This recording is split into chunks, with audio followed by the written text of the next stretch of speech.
The storm was merciless, but from the snow came a voice. Good Lord, it's a woman! You're half frozen. Come on, you're safe now. Thank you.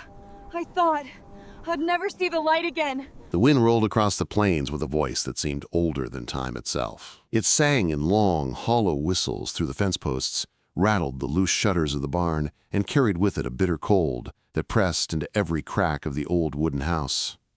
Samuel pulled his coat tighter around his shoulders as he stepped outside that morning, the sky heavy with snow clouds. He was no stranger to winters like this. He had endured more than 60 of them on this land, each one biting at his bones a little harder than the last. Still, he moved with the patience of a man who had no one but himself to rely on. The ranch stretched wide around him, silent, except for the lowing of cattle in the distance. Beyond them lay an ocean of white and gray, snowdrifts piled against the rocky outcrops, the horizon swallowed by the storm rolling in. Samuel checked the water troughs, breaking the thin sheets of ice with a practiced hand. The cattle needed fresh water, no matter how harsh the weather. His hands, cracked and scarred from years of labor, moved with the efficiency of habit. He had learned long ago that hesitation on a ranch in winter could cost lives. Inside the barn, he scattered feed and gave a long look to his best horse, a graying mare who had carried him across these plains more times than he could count. She flicked her ears as if sensing his mood. Samuel patted her neck gently. "We'll get through another one, girl," he muttered. His voice was low, gravelly from age and disuse. He didn't speak often anymore. There was no one to hear him. The house he returned to was warm enough but quiet. Too quiet. The fire in the stone hearth crackled faintly, and the smell of wood smoke hung in the air. On the mantel sat a picture frame, its edges dulled from dust.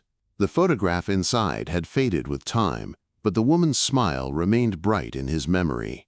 Her name had been Margaret. She had been his wife, his partner, the only person who had ever known every corner of his heart. She had died more than a decade ago, leaving him with nothing but the echo of her laughter and the silence that came after. Samuel often told himself he had grown used to the emptiness, but in truth it weighed on him like a stone. Nights were the hardest. The house creaked and groaned under the cold, and the shadows seemed to stretch too long. Sometimes he caught himself turning his head, half expecting to see her sitting by the fire with her knitting, or humming as she stirred a pot of stew. The visions always vanished, leaving him with nothing but the hum of loneliness. That evening the storm broke in earnest. Snow fell thick and fast, swirling in angry gusts that battered the shutters and howled across the plains. Samuel set another log on the fire and settled into his chair, the glow casting lines across his weathered face. He closed his eyes for a moment, listening to the wind. It was then that he heard it, faint at first, buried under the storm's roar, a sound that didn't belong. He sat up straighter, his brow furrowed. It was a dull, muffled thudding, like fists against wood. For a moment, he thought it might have been a loose shutter slamming in the gale. But then it came again, distinct this time, joined by something else. A cry, choked and desperate. Samuel grabbed his lantern from the hook by the door and stepped outside, the cold slashing against his face like knives. He narrowed his eyes against the snow, scanning the yard. The cries came again, faint but clear. "Please open it! I can't breathe!" The lantern light flickered wildly as he made his way toward the sound, boots crunching in the deep snow. His heart thudded in his chest, a mix of alarm and disbelief. At the fence line near the barn, he saw it, a large burlap sack slumped in the snow, moving weakly. The shape inside writhed, as if struggling to break free. Samuel's stomach dropped. He knelt down, the lantern casting a pale glow over the sack. The muffled voice came again, weaker now. "Please open it." Her words broke off in a cough. With trembling hands, Samuel yanked at the knots. The rope was frozen stiff, biting into his fingers, but he pulled harder, his breath clouding in the frigid air. At last, the sack loosened, and he peeled it open. What he saw inside made him freeze where he knelt. A young woman lay curled within, her hair tangled and damp with frost, her face pale as moonlight. Her eyes blinked up at him, wide with fear and pleading. She gasped for breath as the sack loosened around her, clutching at her throat as if air itself were a gift. Her lips were cracked, her skin marked with bruises and dirt. She looked like she had been discarded, tossed away in the storm like an unwanted thing. For a moment, Samuel could only stare, his mind reeling. Then instinct took over. He reached into the sack and lifted her out, her body light and trembling in his arms. She whimpered softly, her head resting against his chest, and the sound pierced him deeper than any blade could have. "Easy now," he muttered, voice breaking from disuse and shock. "You're safe. You're safe now." Carrying her close, Samuel trudged back through the snow, the storm lashing at them both. His boots sank deep, but he held her firmly, shielding her from the worst of the wind. Inside the cabin, the warmth hit them like a wave. He laid her gently on the worn sofa near the fire and quickly wrapped her in blankets. She shivered violently, her eyes darting around the room, but Samuel knelt beside her, his hand resting lightly on her shoulder. "You're all right," he said softly, unsure if she believed him. "No one's gonna hurt you here." The firelight flickered across her face, and for the first time, Samuel saw her clearly. She was young, perhaps in her 20s, though hardship had already etched lines of pain into her features. She looked exhausted, beaten down, but alive. Alive. Samuel sat back on his heels, his breath ragged. He hadn't expected company in this life again, least of all like this. Yet here she was, fragile and broken, dropped on his doorstep by fate itself. And though he didn't know her name, or what horrors had brought her to his land in a sack, Samuel knew one thing for certain: his life had just changed forever. The storm raged outside through the long night, but inside the cabin, the fire glowed with stubborn warmth. Samuel sat close, leaning forward in his chair, his elbows on his knees, watching the young woman wrapped in every blanket he owned. She was still trembling, her breaths uneven, but at least her color was beginning to return. He had pulled off her wet shoes and set them near the hearth to dry. Her feet were swollen and red from the cold, and he worried they might have taken frostbite if she had been left out much longer. He couldn't stop staring at her. The storm had brought her into his life as sudden as a lightning strike, and now she lay there, fragile as a bird with broken wings. He had not had anyone in his home for so many years that he felt clumsy, almost ashamed, as though his silence and dust would scare her off if she woke. His heart thudded with a nervousness he hadn't known since boyhood. She stirred and moaned softly, her eyes fluttering open. For a moment she looked around in confusion, then panic seized her. She sat up suddenly, clutching the blanket tightly around herself. "Easy," Samuel said quickly, raising his hands in a gesture of peace. His voice was rough, unused to speaking, but steady. "You're safe here. No one's gonna hurt you." Her breathing quickened, her chest rising and falling as she looked at him with wild eyes. Where am I?" Her voice was hoarse, cracked from thirst. "My ranch," he answered. "You were outside in the storm, in a sack." He paused, choosing his words carefully. "I pulled you out, brought you inside. You've been half frozen. You need rest." She blinked, tears gathering in her eyes, and lowered her gaze to the fire. "I thought I was going to die out there." Her hands shook as she held the blanket closer. "They left me to die." Samuel frowned. "Who left you?" She pressed her lips together and shook her head. "Please, don't make me talk about it. Not yet." Her voice trembled, and the way she shrank into herself made him feel a sharp anger at whoever had harmed her. He nodded slowly. "All right, no need to tell me until you're ready." He leaned back, his chair creaking. "Name's Samuel. Folks used to call me Sam. You got a name?" After a pause, she whispered, "Clara." "Well, Clara, you're safe now," he said gently. "This storm can't touch you here, and nobody else either." For a long moment, the only sound was the fire snapping. Clara's breathing steadied a little, though her eyes still glistened. Samuel rose and went to the stove, ladling broth from the pot he had set earlier.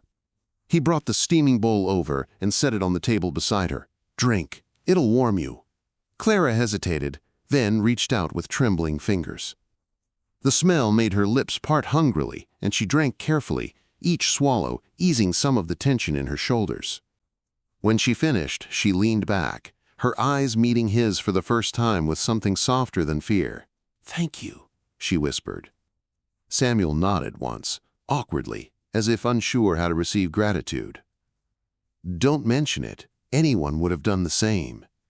But deep down, he knew that wasn't true. Out on these plains, folks didn't often stop for trouble that wasn't theirs. He himself had been hardened by years of solitude, yet the moment he'd heard her cries, something inside him had moved without question. As the hours crept by, Clara drifted in and out of sleep. Samuel tended the fire, set her wet clothes by the hearth, and kept vigil as though guarding her from the storm itself. Every time she whimpered in her dreams, he leaned closer, whispering reassurances until she settled again. When dawn finally came, pale light filtering through frosted windows, the storm had passed. Snow lay thick over the land, sparkling like glass. Samuel went about his chores quietly, not wanting to wake her. He checked the cattle, shoveled the path to the barn, and returned to find Clara awake, sitting up on the sofa, still wrapped in blankets. She looked small against the wide emptiness of his cabin. Her eyes followed him as he set down his gloves and hat. "You live here alone?" she asked softly. He nodded. "Been that way a long time." Her gaze dropped to the floor. "It must be lonely." Samuel hesitated. "Sometimes." The word hung heavy between them. Clara pulled the blanket tighter, then glanced toward the window where snow still clung to the glass. "I don't know where else to go." Her voice broke. "I have no one." Something in Samuel's chest tightened. He walked slowly to the chair opposite her and lowered himself into it, his joints stiff. "You don't have to go anywhere right now. Rest. Get your strength back. We'll figure the rest later." Her eyes filled again, but she blinked the tears away and nodded. "I'll try not to be a burden." Samuel's brows furrowed. "You ain't a burden, Clara. You hear me? You were left out there to die. Nobody deserves that. You belong here as much as anyone does." Her lips trembled, but a small flicker of relief passed over her face. She whispered, "I don't remember the last time someone said I belonged anywhere." Samuel looked into the fire, his jaw tight. He thought of Margaret, of the home they had once shared, filled with warmth and laughter.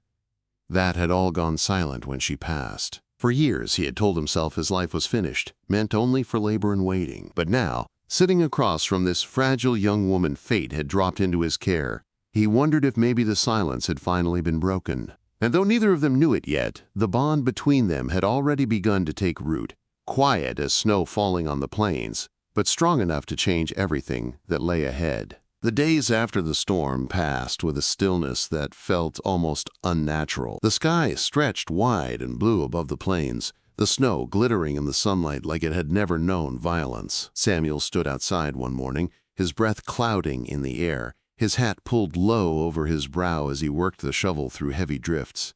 His back ached, his joints protested, but there was something different in the rhythm of his work now. Each time he paused to glance at the cabin windows, he felt a reason to keep moving. Inside, Clara was waiting. When he returned, brushing snow from his coat, he found her sitting in his chair by the fire. The sight startled him at first. No one had sat there in years, not since Margaret. But Clara turned her face toward him, and the warmth of the fire glowed across her cheeks, making her look less like a stranger and more like someone who belonged. She held a mug of coffee in both hands, sipping carefully as if afraid it might vanish. "I tried to make it myself," she said, her voice quiet but steadier than before.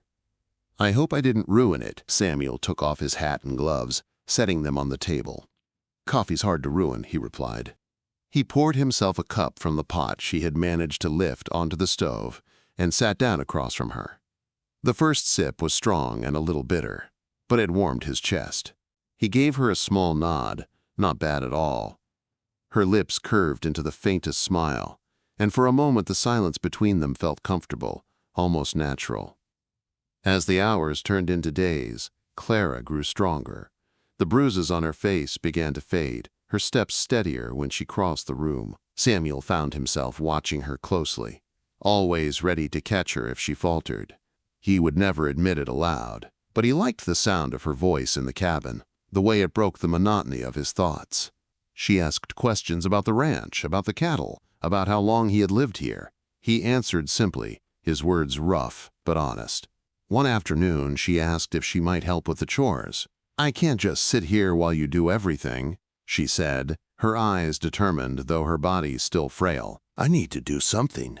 Anything." Samuel frowned, looking her over. "You're still weak. No sense pushing yourself too soon. I won't know how strong I am unless I try." She stood then, clutching the edge of the table for balance. "Please, I need this." He studied her for a long moment, then sighed. "All right, but nothing heavy, just the kindling for now." Her face brightened as though he had given her a treasure. Together they went out to the woodshed. Samuel split the logs with his axe, his muscles working with practiced ease, while Clara gathered the smaller pieces and stacked them into a basket. Her breath clouded in the air, and her fingers fumbled at times, but she did not complain. When she carried the basket back inside, Samuel noticed the pride in her eyes. Over the next week, Clara took on more small tasks, sweeping the cabin floor, washing dishes, stirring the pot of stew Samuel left on the stove. She hummed softly sometimes, the tune fragile but sweet. Samuel would stop in his tracks, listening, as if the sound itself was a miracle. He had forgotten how music felt in a home. At night, they often sat by the fire together. Samuel told her about the ranch in his younger years, how he and Margaret had built it from nothing. Clara listened with rapt attention, her hands folded in her lap. She shared little of her own past, only bits and pieces. "I was born in a small town," she said one evening, staring into the flames. "But I didn't stay there long. Life wasn't kind." Her voice caught, and she shook her head. "I'd rather not talk about it tonight." Samuel nodded, respecting her silence. "No rush. You'll tell it when you're ready." What surprised him most was how natural it felt to have her there. He had thought himself too old, too set in his ways, to welcome change. Yet each morning when he heard her moving about the cabin, each time she spoke his name, something inside him stirred, that he thought long dead. He caught himself smiling more, even laughing quietly at her small jokes. One evening, Clara sat on the rug near the fire, mending a tear in one of his shirts with needle and thread she had found in a drawer. The sight struck him with such force that he had to look away, his chest tight. It was Margaret he thought of, not in sorrow, but in memory of how she too had once sat there, her hands busy with the same work. And now Clara, young and battered by life, was carrying that simple act forward. When she finished, she held up the shirt proudly. "There, good as new." Samuel cleared his throat. "Better than I could have done. Thank you." Clara's eyes met his then, and for a long moment neither of them spoke. The fire crackled, shadows shifting across the room. Something unspoken passed between them, fragile, tentative, but real. The winter pressed on, but the cold no longer seemed so sharp. Clara bundled herself in his spare coat and ventured outside with him, learning the rhythm of ranch life. He showed her how to scatter feed for the chickens, how to brush down the mare, how to check the fences for breaks. She listened intently, eager to learn, though her hands often slipped, her steps uncertain in the snow. Samuel corrected her gently, his patience surprising even himself. One afternoon, while mending a section of fence, Clara asked, "Did you ever have children?" Samuel froze for a moment, the hammer still in his hand. He shook his head slowly. "No. Margaret and I, we tried, but it wasn't meant to be."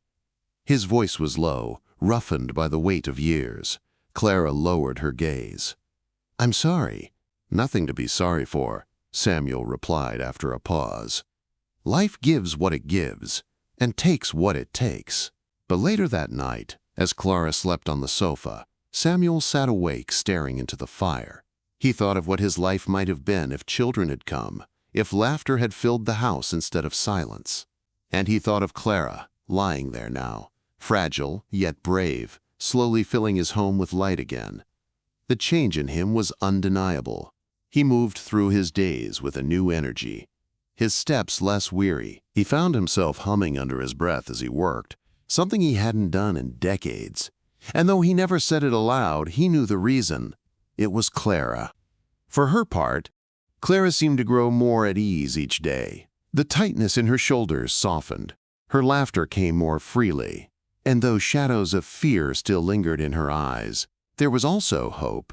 She often thanked Samuel for the smallest things, for a warm meal, for a blanket, for a kind word. Each thank you struck him deeply, for it told him how little kindness she must have known before. One evening, as the wind rattled faintly against the windows, Clara looked at him across the firelight. "You saved my life," she said softly. Samuel shifted uncomfortably in his chair. Anyone would have done the same. "No," she whispered, shaking her head. "Not anyone. Most people would have left me out there, but you didn't. You pulled me out of the dark and gave me a place to breathe again." Her eyes shone with unshed tears. "I don't know how I'll ever repay you." He held her gaze for a long moment, then looked away, his throat tight. "Don't need repaying, just glad you're here." The words slipped out before he could stop them, and when he looked back, Clara's lips were curved in a trembling smile. She pulled the blanket tighter around herself, but her eyes never left his. That night, Samuel lay awake in his bed, staring at the ceiling. He thought of Clara's words, of the way she had looked at him, and he felt something stir deep in his chest, something he had not allowed himself to feel since Margaret passed. It frightened him and comforted him all at once. He did not know what tomorrow would bring, or the day after, but for the first time in years, he found himself hoping that maybe, just maybe, his life was not as finished as he had once believed. And though neither of them spoke of it aloud, both Samuel and Clara knew the truth as clear as the stars outside. Something new had begun between them. Something fragile, yes, but alive. Something that felt very much like the beginning of a second chance. The cold of winter clung to the plains long after the storm had passed, but inside Samuel's cabin there was warmth, sometimes from the fire, sometimes from the soft sound of Clara's laughter. Weeks had rolled by, and though the snow still lay thick across the land, life inside the cabin had shifted. Samuel had grown accustomed to hearing her footsteps on the creaking boards, to seeing her seated at the table with a needle and thread, or humming to herself as she stirred the pot on the stove. He had not realized how much he had missed such simple signs of life until she was there, filling the silence with something gentle and human. But as comfort grew, so too did unease in Clara's heart. Samuel noticed it in small ways. The way her gaze sometimes turned distant, the way her hands trembled when she thought he wasn't looking. She had grown stronger, her cheeks filled with color again, yet shadows lingered in her eyes, shadows from a past she could not seem to set down. One evening, after supper, Samuel leaned back in his chair, sipping slowly from his tin cup. Clara sat across from him, her hands clasped tightly in her lap. The firelight danced across her face, but her eyes were fixed on the floor. He could sense the heaviness in her silence. "You're quiet tonight," he said gently. She blinked, startled, then forced a faint smile. "Just tired." But he knew better. He had lived long enough to recognize when words were a shield. He didn't press her then, only nodded and let the fire do the talking. But when she rose later to wash the dishes, he watched her from his chair, the curve of her shoulders sloping as though she carried a weight far heavier than the plates in her hands. That night, Samuel woke to the sound of muffled sobs. He pushed himself from bed and padded softly into the main room. Clara sat curled on the sofa, knees drawn to her chest, her face buried in the blanket. Her body shook with silent cries, and his chest tightened at the sight. He approached slowly, not wanting to startle her. "Clara." Her head snapped up, eyes wide and wet. She scrubbed at her cheeks quickly, trying to hide the evidence. "I'm sorry. I didn't mean to wake you." Samuel lowered himself into the chair beside her. "No need to apologize." His voice was rough, uncertain. "Want to tell me what's troubling you?" She looked away, her gaze fixed on the fire. For a long time she said nothing, and he did not push. Finally her voice broke through, fragile as glass. "I don't belong here, Samuel. I don't belong anywhere." His brow furrowed.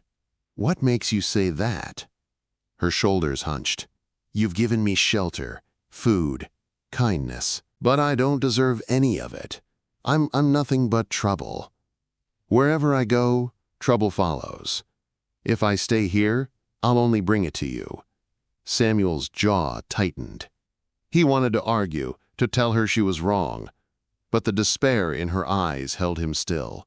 She believed it with every fiber of her being, and he knew words alone wouldn't change it. "You're not trouble," he said firmly. "You're flesh and blood, same as me. You needed help, and I gave it. That's all there is to it." But she shook her head, tears spilling freely now. "You don't understand.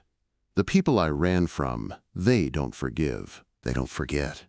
If they find me here—" She trailed off, her voice breaking. Samuel leaned forward, his elbows on his knees. "If they come, they'll answer to me." Clara looked at him then, her eyes wide with both fear and awe. "Why? Why would you risk yourself for me?" He hesitated, his throat dry. He had no simple answer. "Because you've brought life back into this house. Because I don't want to go back to silence. Because I care for you more than I ought." The words swelled inside him, but he swallowed them back, unsure if she was ready to hear them. "Because no one deserves to be left out in the cold," he said instead. Clara's lips trembled. She reached for the blanket, clutching it tighter around herself. "I can't stay. I can't do this to you. You don't know what it means." Samuel's chest ached at the finality in her tone. But before he could speak again, she turned her face away. The conversation closed by her silence. He sat beside her until her tears slowed, then quietly returned to his room, though sleep did not come for the rest of the night. The following days, Clara moved through the cabin like a shadow of herself. She still cooked, still helped with the chores, but the light in her eyes had dimmed. Samuel tried to draw her out with stories of his past, small jokes, gentle reassurances, but her smiles were fleeting, her laughter hollow. He knew she was slipping away from him, retreating into the dark place she had lived before. And then came the night when he woke to find the sofa empty. Panic seized him as he scanned the room. The blankets were folded neatly, the fire still crackling low. He threw on his coat and boots, grabbed his lantern, and stepped into the biting cold. The snow crunched under his feet as he searched the yard, his heart hammering. Then he saw her. Clara stood at the fence line, the lantern light catching her figure against the vast darkness of the plains. Her small bundle of belongings hung from her shoulder, her hair whipping in the wind. She gripped the fence rail as though it might hold her upright, her face pale and stricken. "Clara!" Samuel's voice carried sharp across the still night. She flinched but did not turn. "I can't stay, Samuel." Her voice cracked with the force of her words. "I'll only hurt you if I do." He strode toward her, snow crunching with each heavy step. "You'll freeze out here. You'll die." "Then better me than you," she whispered, her back still to him. Samuel stopped a few feet away, his chest heaving. The lantern light flickered between them, casting long shadows. He saw her shoulders shaking, her hand white-knuckled on the fence. "Clara, look at me." Slowly, painfully, she turned. Her eyes glistened with tears, her face etched with despair. "You don't understand. Everyone I've ever been with has suffered because of me. I can't let it happen again. Not to you." Samuel's throat tightened. He took a step closer, then another, until he stood right before her. "Listen to me. I've lived a long life. I've known loss, and I've known silence. I thought my days were over. I thought there was nothing left but the work and the waiting. But then you came." Her lips parted, but no words came. "You brought something back into this house I thought I'd lost forever," he said, his voice raw. "I don't care about the trouble you've seen or the ghosts chasing you. You're here now, and as long as you're here, you belong. Do you hear me? You belong." Tears streamed down her face. She shook her head weakly. "Why would you want me? I'm broken?" Samuel reached out slowly, gently, his weathered hand brushing her arm.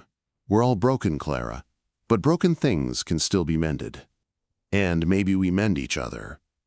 For a long moment, the only sound was the wind sighing through the fence posts. Clara stared at him, her breath shuddering, her heart caught between fear and hope. Then at last she dropped her bundle in the snow and collapsed against him, her sobs muffled against his chest. Samuel wrapped his arms around her, holding her tightly as though she might vanish if he let go. He pressed his cheek against her hair, whispering softly, "You're home now. You're safe." And in that frozen night, beneath the wide stars, Clara finally surrendered to the truth she had been running from. She was no longer alone. The morning after Clara tried to leave, Samuel woke with the weight of her in his arms. She had cried herself to sleep by the fire, curled against him as though afraid he might let go. He had not moved for hours, sitting stiff in the chair, afraid that any shift might break the fragile trust she had finally given him. When dawn bled pale across the frost-rimmed windows, he stirred only enough to tuck the blanket tighter around her. Her face, in sleep, looked younger, softer, free from the strain she carried when awake. Samuel studied her quietly, every line of her brow and every shadow beneath her eyes. He had known cattle, horses, the lay of the land, the language of storms. But people, he had only ever truly known one, his Margaret. To have another soul here, one who looked to him for safety, unsettled him in ways he could not name. And yet, as the fire cracked low and the world outside lay frozen, he felt a peace he had not tasted in years. When Clara stirred, blinking awake, confusion crossed her face before memory settled in. She flushed and quickly pulled back, sitting upright. "I'm sorry," she whispered. Samuel shook his head. "No need." His voice was gruff from disuse but steady. "You're safe. That's all that matters." Her lips trembled, as if she meant to say more, but instead she looked into the fire, silent. He rose stiffly, stretching the ache from his back, and moved to put on coffee. The ordinary sound of the pot clinking against the stove seemed to ground them both. That day, Clara did not speak of leaving again. She moved about the cabin with quiet determination, sweeping the floor, mending a tear in his curtain, tending the stew while he worked outside.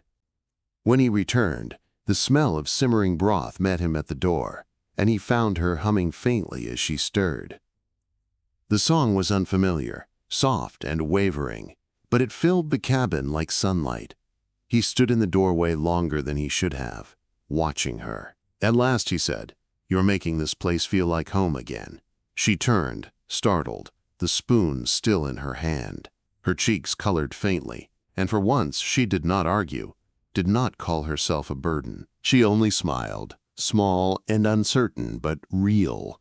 The days that followed took on a rhythm. Samuel rose early to tend the cattle and break the ice from the troughs, his breath clouding in the sharp air. Clara began to join him, bundled in his old coat and mittens far too large for her.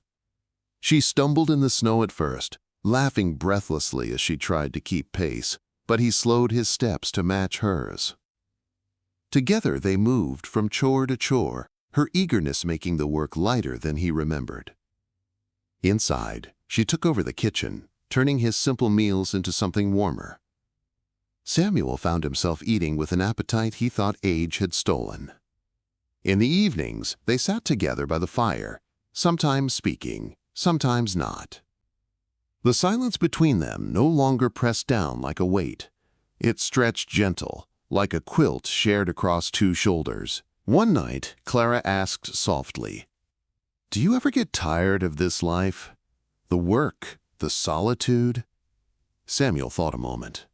"Used to. Thought the silence would drive me into the ground before the cold ever did." He looked at her then, his eyes steady. Not anymore. Her gaze lingered on him, and something in it made his chest tighten. She looked as though she wanted to say more, but instead she lowered her eyes, her hands twisting in her lap. He didn't press, though her unspoken words lingered between them long after they banked the fire. As the weeks wore on, Clara grew stronger. Her cheeks carried color now, her hair brushed smooth, her eyes clearer. She began to laugh more freely, a sound Samuel found himself waiting for, seeking out. She teased him gently about his silence, and though he grumbled in return, he found himself telling her more stories of his youth than he had told anyone in decades. She listened with rapt attention about the first horse he broke, the long cattle drives, the day he built the barn with his own hands. In turn, she began to share small pieces of herself. Never the full story, not yet, but fragments. A memory of her mother's lullaby, the way she used to watch the sunrise from her window, the way she had always dreamed of a place where she could feel safe. Each piece she gave him felt like a gift, one he held carefully, never pressing for more. He knew trust was not built in a day, not after what she had endured, but each time her eyes met his, steady and unafraid, he felt the bond between them strengthening like the slow weaving of a rope. Spring hinted at its arrival in small ways, the sun lingering longer, the snow softening underfoot. With the change came new work, repairing the barn roof, mending the fences battered by winter storms. Clara insisted on helping, and though Samuel tried to shield her from the heavier tasks, she was relentless. She carried boards, held nails, steadied ladders. Once, when she nearly slipped in the mud, he caught her by the waist, and for a moment they stood too close, the world narrowing to the feel of her breath on his cheek. She pulled back quickly, her face flushed, and Samuel's hands trembled as he let her go. That night, as they sat by the fire, Clara broke the silence. "I thought I would never feel safe again," she said quietly. "Not after everything, but here, with you." She trailed off, her eyes shining. Samuel's throat tightened. "You are safe. For as long as you want to be here, you're safe." Her lips parted, and for a moment, he thought she might say the words he had longed to hear. But instead, she only nodded, tears slipping down her cheeks. He reached across the space between them, his rough hand covering hers. She did not pull away. From that night on, the distance between them closed little by little. She moved through the cabin with a confidence that told him she no longer felt like a guest, but like someone at home. She began to place small touches around the house, a flower in a jar, a blanket folded neatly on the bed, a song hummed while she worked. Samuel found himself lingering near her, drawn to her warmth, like a man long starved of sunlight. One evening, after a long day of work, Clara surprised him with a meal finer than any he had eaten in years. She had found herbs drying in a jar, potatoes stored in the cellar, a rabbit he had trapped that morning. She set the table with care, and when Samuel sat down, she looked at him with shy pride. "I wanted to thank you," she said softly. "For what?" "For everything." Her eyes held his, unflinching now. "For giving me a chance to live again. For giving me a home." Samuel swallowed hard, the words lodging in his chest. He wanted to tell her what she had given him in return. The life breathed back into his bones, the warmth back into his days, the hope he thought he'd buried with Margaret. But his tongue felt heavy, and instead he only nodded, his eyes misted. That night, when the dishes were cleared and the fire burned low, Clara stood before him, her hands twisting nervously. "Samuel," she whispered, "I don't want to leave, not ever." The word struck him like a hammer to stone, breaking something open inside him. He rose slowly, his heart pounding, and stepped close enough to see the reflection of the flames in her eyes. "Then stay," he said, his voice rough but sure. "Stay, Clara. This house, this land. It's yours as much as mine now." Her breath caught, and in the flicker of the firelight, she smiled through her tears. She leaned into him then, and Samuel gathered her close, his arms wrapping around her as though sealing a promise. The silence around them was no longer empty. It was full of trust, of hope, of love taking root at last. From that night forward, Clara no longer spoke of leaving. She rose each morning beside Samuel, worked beside him through the day, and rested beside him at night. The ranch was no longer a place of solitude, but of two hearts learning to live again. The cattle lowed, the wind sighed through the grass, and within the cabin walls, laughter began to grow. And though the world outside remained harsh and uncertain, within the boundaries of the ranch there was peace, a home not of wood and stone alone, but of companionship, healing, and love. Samuel had thought his story was ending, but Clara had shown him it was only beginning. And Clara, who had once begged for breath inside a sack, now breathed freely in the one place she had never expected to find: his arms, his home, his heart. The days stretched into weeks, and Samuel found himself rising each morning to a life he scarcely recognized. Where once the silence of the plains had been a companion, now it was Clara's voice that filled the cabin, soft as a morning breeze. She had a way of making even the smallest tasks seem alive, sweeping the floor with a tune under her breath, humming as she laid bread to bake, laughing at herself when she stumbled through the heavy boots she wore outside. Samuel often caught himself watching her when she didn't notice, marveling at the way she moved through his home as if she had always belonged there. It had been so long since another soul had shared his space that he sometimes wondered if this was all some trick of the wind, that one morning he would wake to find the cabin empty. The silence returned. But each time she looked up and caught his eye, smiling, he felt the truth settle deeper into his bones. She was here. She was real. The work of spring came slowly. Snow melted into thick mud. The cattle pressed restlessly against the fences, and the soil needed turning for the garden. Samuel had long grown used to doing it alone, his body aching from the weight of every chore. But now, Clara insisted on helping, no matter how often he told her she ought to take it easy. One morning she tugged at the hem of his sleeve as he was lifting the heavy plow from its place in the barn. "Show me how," she said, her eyes bright. He raised a brow. "That thing weighs near as much as you do." "I can learn," she insisted. He chuckled, a sound that startled even him with how easily it came. "Stubborn as a mule," he muttered, but he set the plow down and showed her how to guide the handles while he drove the horse. Her hands slipped at first, her shoulders straining, but she gritted her teeth and kept on. Samuel watched her, pride swelling in his chest at her determination. When they reached the end of the row, she was breathless, her hair clinging to her damp forehead, but her eyes shone with triumph. "I did it," she panted. "You did," Samuel agreed, his lips twitching into a rare smile. "Though I'll wager you'll be sore come morning." She laughed, the sound ringing across the field, and Samuel found himself laughing with her. In the evenings, after long days of labor, they sat on the porch with mugs of coffee, watching the horizon fade into gold. Clara often leaned her head against the post, her eyes dreamy as she gazed at the sky. "I used to think I'd never see a sunset without fear," she said once, her voice low. "Now it feels like I can breathe again." Samuel's chest tightened at her words.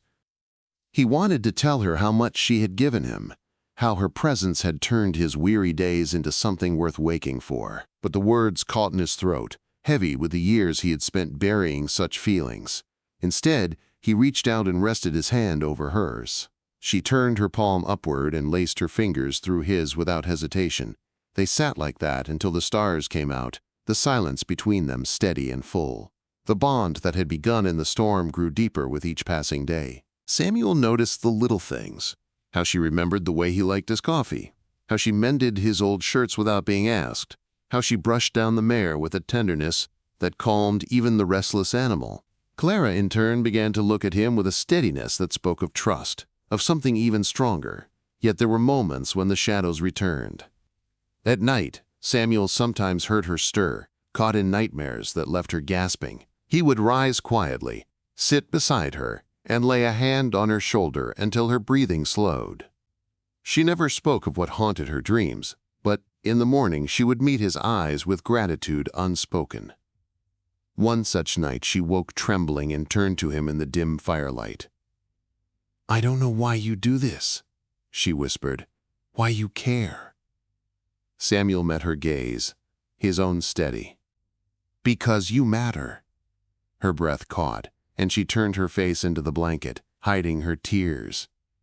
Samuel did not press her, only sat beside her until sleep reclaimed her. Spring gave way to early summer, and with it came long days filled with work and laughter.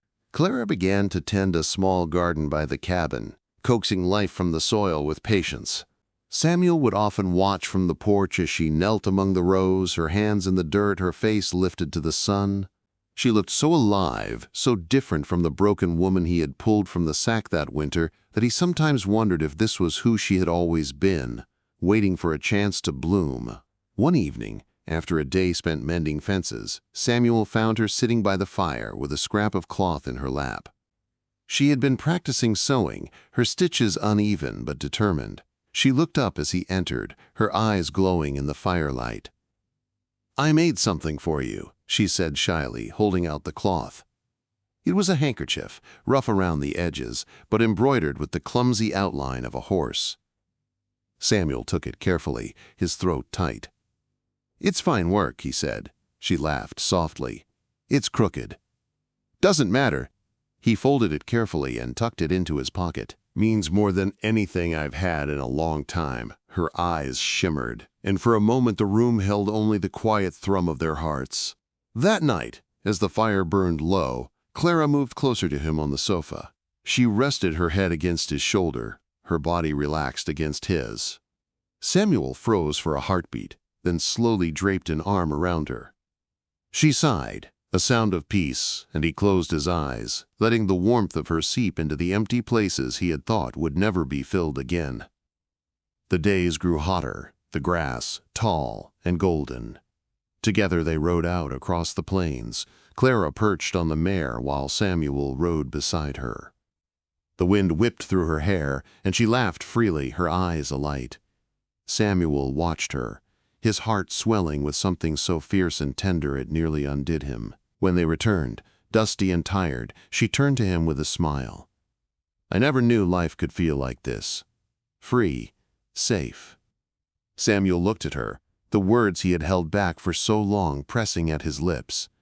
But again, he swallowed them, not yet sure if it was time. One evening as they sat watching the sun dip low, Clara turned to him suddenly. "Samuel, if you ever asked me to leave, I don't think I could." He stared at her, stunned. "I'd never ask you to." Her eyes softened, and she reached for his hand. "Then I'll stay, as long as you'll have me." His heart surged, and he gripped her hand tightly.